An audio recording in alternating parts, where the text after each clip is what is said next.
chegamos à nossa quarta conferência nesta série de temas sobre como viver mais a missão. E é sempre um privilégio muito grande saber que você tem estado connosco diariamente e tem feito parte de todos aqueles que desejam começar este novo ano com Jesus. Portanto, seja muito bem-vindo a mais uma conversa, desta vez com o pastor Júlio Carlos Santos, departamental da área de evangelismo, e que tem à sua responsabilidade 3 departamentos: Escola Sabatina, Ministérios Pessoais e Evangelismo. Como tema de conversa, iremos falar sobre 2 etapas na vida de um cristão. Primeiramente, aqueles que seguem Jesus são os espectadores, mas no âmbito de viver mais a missão, é necessário que passemos de espectadores a discípulos. Olá, Júlio, obrigado por estares connosco aqui na AD7 TV e por teres, enfim, sido inspirado por Deus a escrever este tema que é tão pertinente e é tão importante para nós hoje. E começo, de alguma forma, esta conversa por te colocar, no fundo, esta questão. A passagem de espectadores a discípulos, ela tem que ocorrer necessariamente. A Bíblia dá-nos esta ideia, esta necessidade.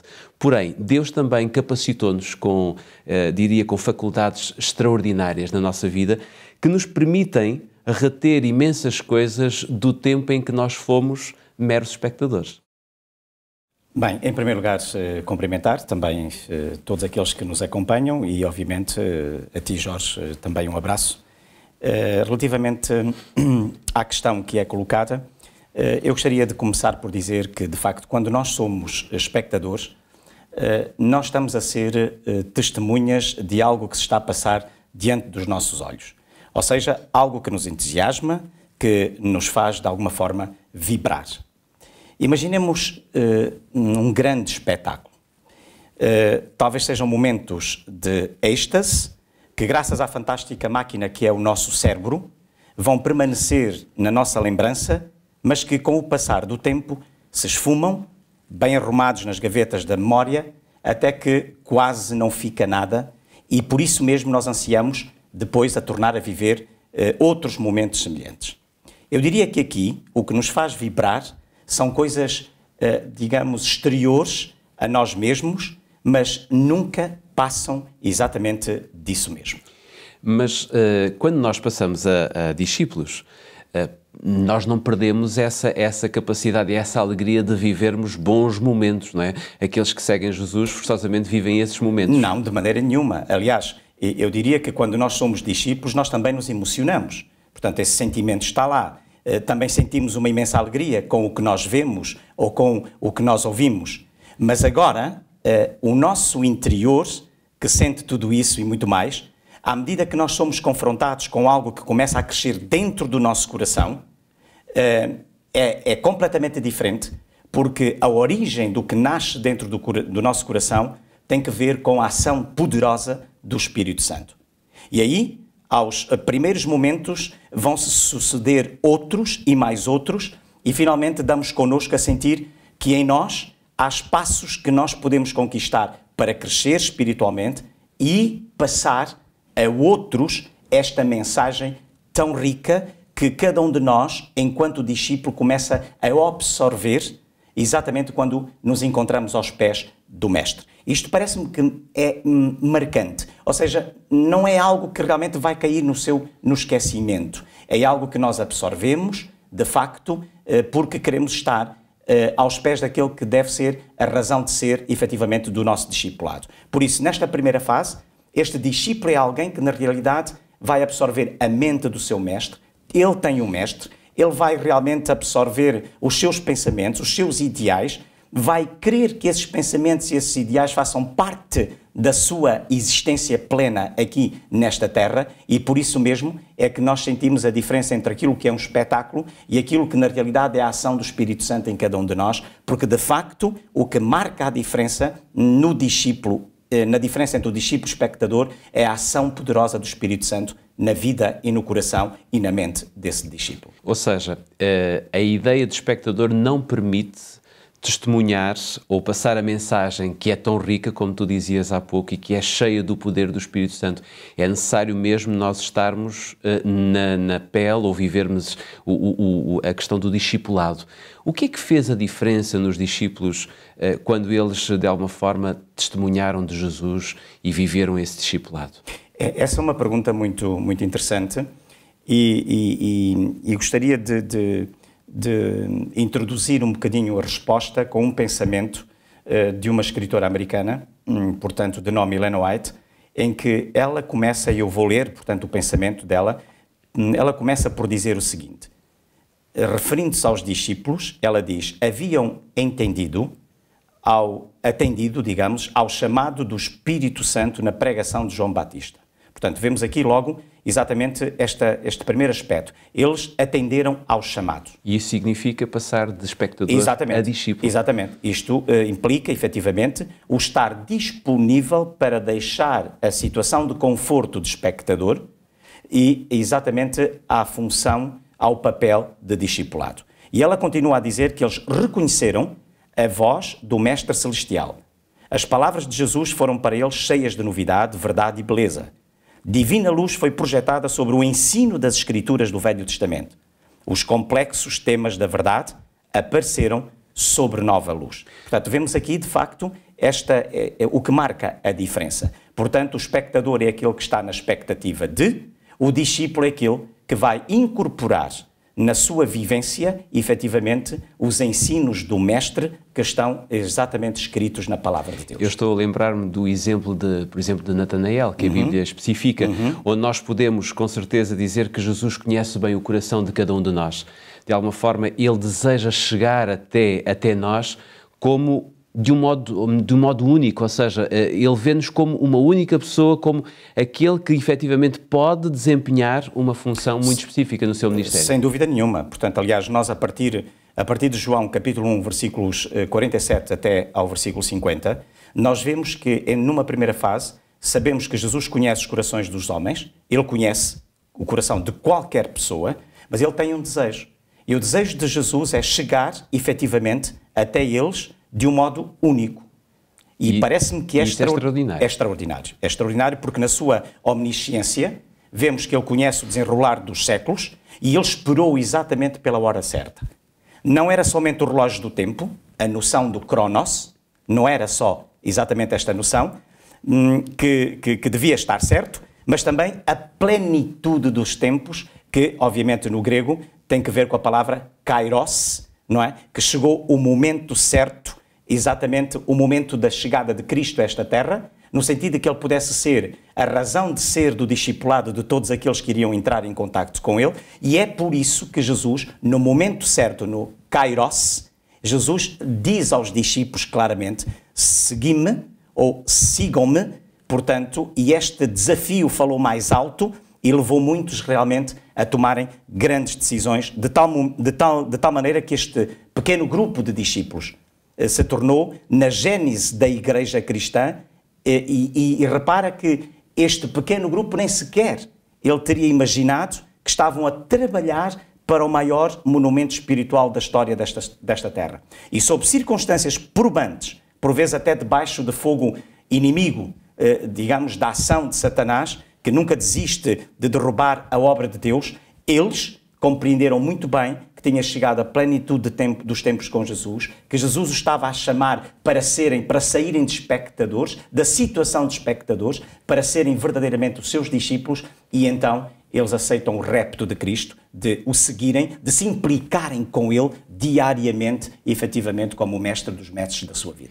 E esse resultado foi surpreendente, porque de alguma forma vemos Jesus a chamar os seus discípulos, eles foram durante um período de tempo espectadores, não é? Conseguiram ver aquilo que Jesus foi fazendo, mas Jesus não os quis como espectadores. Não. Preparou-os para que eles fossem discípulos. É interessante que Jesus, numa primeira fase, permite que eles sejam espectadores, que eles estejam nessa situação de espectadores, mas Jesus vai mais longe e vai-lhes dizer... Para viverem, no fundo, essa alegria, como tu falavas no início, não é? Obviamente. Mas Jesus, ele, como é alguém que não se contenta com a mediocridade, porque a missão de Cristo não se compadece com a mediocridade. E Jesus desafia, efetivamente, os seus discípulos a dizerem, meus amigos, há qualquer coisa de mais espetacular.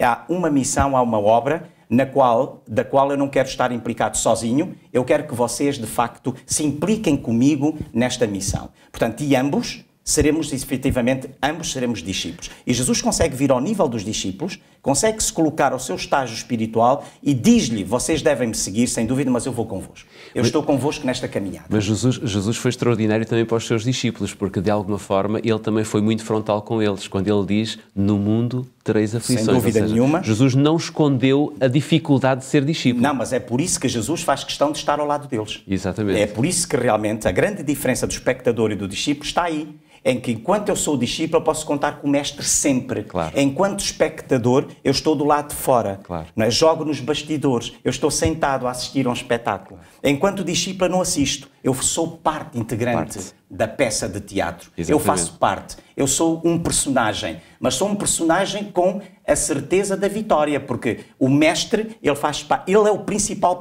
personagem deste discipulado. É por isso que o resultado, ou os resultados, são realmente espetaculares. Repara que os discípulos acabam por levar a palavra de Deus a muitos que vão acabar por aceitar, outros vão rejeitar, sem dúvida nenhuma, mas este é o quadro, não é? Mas há um grande número de pessoas que aceitam. E repara que, neste contexto, nós podemos referenciar o livro dos Atos dos Apóstolos, que este livro consegue, ainda hoje, ainda nos consegue arrebatar com a experiência que muito nós amamos. Qual é essa experiência? É que o Evangelho é pregado naquela época aos judeus e a gentes de outras nações, na verdade, e essa é a alegria do discipulado. É que o espectador limita-se única e exclusivamente àquela ação, que está limitada entre quatro paredes a um espetáculo. O ser discípulo, o mundo é o palco do teatro. Claro. O mundo é realmente, ou seja, no discipulado não há limites, claro, nem no tempo, nem no espaço, portanto, ultrapassa fronteiras de uma maneira extraordinária. O livro de Atos, e tu fizeste muito bem a referir, realmente, se queremos ver qual é o papel do discipulado, o que é o ser um discípulo, o livro de Atos está cheio de bons exemplos para nós. Mas é curioso ver que há, no fundo, uma outra coisa extraordinária, quando nós falamos dos discípulos do tempo de Jesus e depois quando Jesus ascendeu ao céu, eles não dispunham dos grandes meios de comunicação ou de testemunho que nós, por exemplo, temos hoje, a facilidade com que chegamos à igreja e fora da igreja. Mas há uma coisa que eu noto, e sobretudo o livro de Atos mostra-nos bem, é que a determinação de cada homem de querer passar de espectador a discípulo foi determinante. Foi determinante. Sem dúvida nenhuma que, com os escassos meios de que dispunham, a palavra de Deus, ou seja, a salvação dos homens, não é? Era levada, de facto, como tu dizes, com uma grande determinação. E aí foi mesmo com a presença do Espírito Santo. Obviamente. Por isso é que, na realidade, eles chegam a uma determinada altura e o que eles partilham é, nós falamos daquilo que vemos, daquilo que ouvimos, mas daquilo que nós estamos a experimentar. Daquilo que sentimos, exatamente. Experimentamos. Exatamente. Há uma experiência de compromisso. A determinação é a ação do Espírito Santo na vida destes homens. E isso, de alguma forma, leva-nos a pensar. Nós até podemos ter muitos meios de comunicação, mas se nós não sentirmos e se nós não vivermos, é a mesma coisa. Estamos aqui na fronteira muito, mas a pisar mais o lado do espectador, não é? Obviamente, com certeza. Ou seja, o elemento determinante, a determinação aqui, pode ser, de facto, o motor, não é, do êxito que os discípulos tiveram e que nós também hoje podemos ter, independentemente de todos os meios de comunicação que hoje nós temos ao nosso alcance. O privilégio de os ter. Repara, por exemplo, deixem-me só referenciar aqui um aspecto que me parece importante. Quando nós falamos ou pensamos, por exemplo, nas viagens de Paulo, portanto, nós não nos podemos esquecer destas suas viagens, do mérito dos seus muitos colaboradores e colaboradoras, exatamente, que foram sempre infatigáveis. Porquê? Porque o que estava na base destes homens e destes colaboradores do apóstolo Paulo era a sua determinação. Ele passou, lá está a tal dificuldade, prisões, torturas, humilhações, até a própria morte. Foi tudo o que sofreram, e sofreram-no porquê? Exatamente pela firme decisão de não abandonarem a verdade e a satisfação de pregarem a Cristo ressuscitados, a quem eles amavam mais do que as suas próprias vidas. Quando eu vou a um espetáculo, eu vou para me, de facto, deleitar a mim próprio. Digamos, há aqui um egocentrismo, não é? Quando eu sou discípulo, de facto, eu passo a agir em função, ou seja, o meu objetivo é o amor que eu tenho pelas pessoas, que eu quero que tenham o mesmo conhecimento que eu tive do amor de Deus e da experiência que eu estou a ter com Cristo. Isto é brilhante. Portanto, e eu penso que isto marca uma diferença muito grande no discipulado. E quando falamos de discipulado, forçosamente estamos a falar de duas características que são extremamente importantes, eu diria mesmo fundamentais, que é a fé e a confiança que devemos ter. Ou seja, quando somos discípulos de Jesus, nós colocamos toda a nossa fé, toda a nossa confiança, digamos, em Deus, na presença do Espírito Santo, e isso leva-nos, de alguma forma, a defender com todas as forças, tal como tu disseste com Paulo, não é? Defender com todas as forças a verdade. Ou seja, nós temos uma verdade para a testemunhar. Sem dúvida. Deixa-me só responder com duas perguntas. Aos homens e às mulheres de antanho, não foi necessário fé para seguirem em frente? Claro. Claro que foi. Claro. Não confiaram eles no poder do alto? Claro que tiveram que confiar. Foi a única alternativa, era a única alternativa. Era a única alternativa. Claro. Enquanto espectador, eu confio exatamente em mim próprio, eu confio, portanto, num espaço limitado à volta daqueles que são meramente humanos. No discipulado, a minha confiança está depositada naquele que é efetivamente a maior referência para o meu coração e para o meu caráter. E, portanto, ou seja, nós somos convidados, tal como os discípulos, somos convidados por Deus também a não nos deixar vencer. A olhar para as dificuldades e para as circunstâncias complicadas que a missão traz, mas somos convidados exatamente a olhar para elas, não como um obstáculo, mas como uma oportunidade de ver da demonstração do poder de Deus na nossa vida enquanto discípulos. Claro. E eu penso que, porque se este foi o nosso passado, enfim, esse mesmo passado deve ser também a nossa própria escola para sabermos hoje, enquanto discípulos, o trilho que, de facto, havemos de seguir para sermos estes verdadeiros discípulos do nosso Mestre, agradando exatamente sempre, ou tendo sempre a preocupação de agradar sempre aos seus olhos. Eu penso que lá está mais uma diferença. Espectador, quando eu sou espectador, eu vou para agradar a mim próprio, vou para agradar aos meus próprios olhos. Claro. Ser discípulo, eu ajo para agradar exatamente àquele que é o meu mestre, a referência da minha do meu discipulado, digamos. Não é fácil, e temos que assumir aqui que não é fácil ser discípulo nos dias de hoje. Porque implica uma negação. Exatamente. Porque implica uma negação. Exatamente. É? Mas é necessário de alguma forma termos consciência que o Senhor Deus chama-nos a sermos discípulos. E há aqui como que uma necessidade de recebermos um conselho, uma palavra amiga, alguma coisa que nos possa motivar a passar de meros espectadores, porque se calhar muitos de nós temos sido espectadores e temos assistido a bons momentos em que Deus se esforça por nos dar essa alegria, como tu dizias no início, mas talvez possamos aqui dar um conselho a quem nos vê lá em casa, sim, de passar de meros espectadores, sim, a verdadeiros discípulos do Mestre. Sem dúvida nenhuma. Uma das coisas que a mim me fascina exatamente na minha caminhada com Cristo é que Ele vai-me sempre colocando propostas, não é? Vai-nos sempre aconselhando. Então, o que eu deixaria como uma sugestão, como um conselho a todos aqueles que realmente nos estão a ver e a ouvir, eu diria que é importante nós, em primeiro lugar, não cedermos ao desânimo. O desânimo é sempre alguma coisa que pode estar a bater à porta sempre, permanentemente. Não é? Sempre. E Satanás aqui aproveita-se efetivamente deste elemento extraordinariamente eficaz nas suas mãos, para nos abater e para nos derrotar. Mas é curioso, quando lemos o livro de Actos, o desânimo nos discípulos praticamente não existia, por incrível que pareça, não é? Praticamente não existia porque eram homens que diariamente estavam ligados ao poder de Deus. Exatamente. Portanto, e isto parece-me que marca a diferença efetivamente no discipulado. Quem quer ser um discípulo, o discípulo é aquele que diariamente caminha na presença de Deus. Claro. É um homem e uma mulher segundo o coração de Deus. Não vivo mais eu. Não vivo mais eu. Exatamente. Não vivo mais eu, ele não vive mais ele, portanto é Cristo que passa a viver efetivamente nele. Por isso, em segundo lugar, eu aconselharia a que nós não acolhamos pensamentos de que existem outros mais capazes que poderão fazer melhor o nosso trabalho. No discipulado, ninguém é substituível. Exatamente. Portanto, isto é muito importante. Quando eu sou chamado como discípulo, eu sou chamado com a certeza de que Deus conta comigo. Porque sou único. Sou único. Exatamente. Portanto, logo, eu diria que aqui faz falta um toque de ousadia. Exatamente. É importante termos esta ousadia. É importante realmente termos esta... Esse termo é excelente, porque, por exemplo, quando vamos ao livro de Hebreus, ele diz: entra com ousadia. Com ousadia. Não é? Portanto, é importante. É sair um bocadinho do nosso recanto confortável. Okay? Exatamente. Okay? É ser ousado, não é? Mas também, um terceiro elemento parece-me muito importante.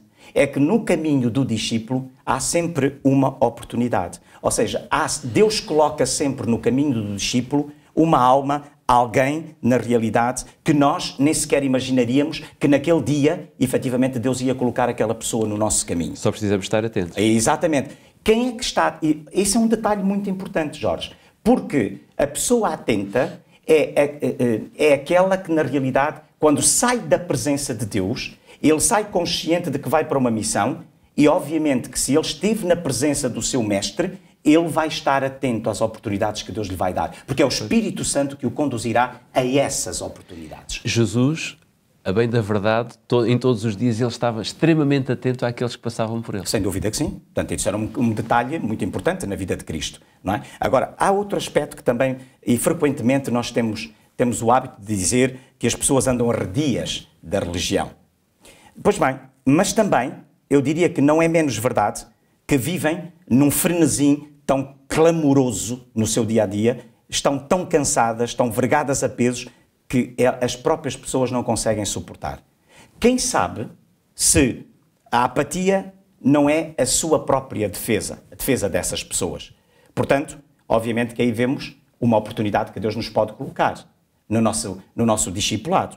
Uma palavra de esperança, uma palavra realmente de carinho, eu repito mesmo, portanto, a ideia, porque é isso mesmo, uma palavra de esperança. Isso pode ser feito por cada um de nós.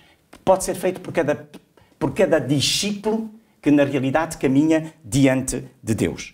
Portanto, eu diria que, de facto, resumindo aqui, eu diria que o que é extraordinário é que o discípulo que caminha na presença de Deus terá oportunidades, deverá ser ousado e deverá ser aquela pessoa que esteja aberta exatamente às orientações divinas do seu dia-a-dia, para que, junto daquelas almas que estão a sofrer, daquelas almas que não têm uma palavra de amor, de carinho, possamos ser nós, esses discípulos, que absorvemos a mente de Cristo, como tu dizias, para que Deus nos possa dar a mesma atenção que Jesus tinha no seu dia-a-dia e sermos esse bálsamo extraordinário que Deus espera que sejamos. A nossa conversa está muito boa, mas o nosso tempo também está a chegar ao fim.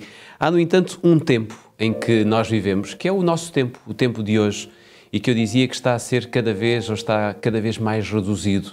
E ainda bem por isso, a Bíblia mostra-nos que Jesus está mesmo às portas, Ele está para voltar. Só que estes dias da história universal serão dias também em que vamos ver verdadeiras derrocadas. Como é que nós, discípulos de Jesus, podemos passar um bocadinho ao lado, sobretudo viver neste novo ano que agora começa um discipulado a sério com Jesus? Sem dúvida, Jorge, que o tempo corre inexoravelmente, ou seja, o tempo esvai-se por entre os nossos dedos numa voracidade que nos escapa. Ok? E, prezados amigos, eu gostaria de vos dizer agora mais concretamente a si, que nos vê, que nos está a ouvir, que a escolha é nossa, sem dúvida. É sua, é minha, é de cada um de nós. E, obviamente, que se nós preferirmos ser espectadores, o resultado pode ser devastador. Assistiremos não somente à derrocada deste mundo, é verdade, como espectadores, mas também o que é extraordinariamente triste, e seria extraordinariamente triste, assistiremos também à nossa própria derrocada. Mas, se nos empenharmos com espírito de humildade e de oração no discipulado, levando almas aos pés de Jesus, então eu posso garantir-lhe que nós teremos grande alegria de poder ver todas estas pessoas louvar a Deus por toda a eternidade. A história da redenção é ímpar. Conseguiremos compreender como é que o Senhor chamou seres indignos e pecadores para nela participarem como eu e como cada um de nós? Que fantástico amor! Portanto, diz Jesus, ide ensinai todas as nações, batizando-os em nome do Pai e do Filho e do Espírito Santo, ensinando-os a guardar todas as coisas que eu vos tenho mandado. E eis que estou convosco todos os dias até à consumação dos séculos. É uma promessa fantástica de Jesus em Mateus, capítulo 28, versículo 19 e versículo 20. Com estas palavras de encorajamento, meu querido amigo, minha querida amiga, meu querido irmão, minha querida irmã, com estas palavras de encorajamento, prossigamos a nossa caminhada, certos de que o Senhor nos dará força e ânimo como discípulos para a sua obra nesta terra. Que nós possamos realmente pedir ao Senhor que, pelo seu Santo e Divino Espírito, altere o nosso conceito, altere a nossa condição de espectadores e que o Senhor faça de cada um de nós verdadeiros discípulos na sua seara. Amém.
Júlio, quero agradecer-te por estes minutos que tivemos o privilégio de estar juntos aqui na AD7 TV a falarmos deste tema tão importante e tão necessário para nós neste novo ano que agora começa.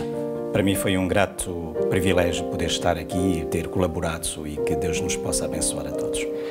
Mais do que nunca somos chamados a passar de espectadores a discípulos de Jesus. Discípulos que não se envergonham de ter Jesus como um amigo mais chegado que um irmão e que dão testemunho de como podemos viver mais a missão. A ordem de Jesus ainda hoje é: vai, mostra quem é o teu Salvador, ensina todas as nações e eu estarei contigo sempre. Que seja esta a sua decisão, o seu querer neste novo ano que agora começa. Quanto a nós, já sabe, estaremos de volta amanhã, neste mesmo horário, às 20 horas, para mais uma conversa sobre como viver mais a missão. Amanhã receberemos o pastor Daniel Bastos num tema também muito interessante: o crente, um missionário da saúde. Não perca aqui na AD7 TV. Por hoje, nada mais. Resta-nos desejar-lhe uma boa noite. Vemo-nos amanhã. Até lá.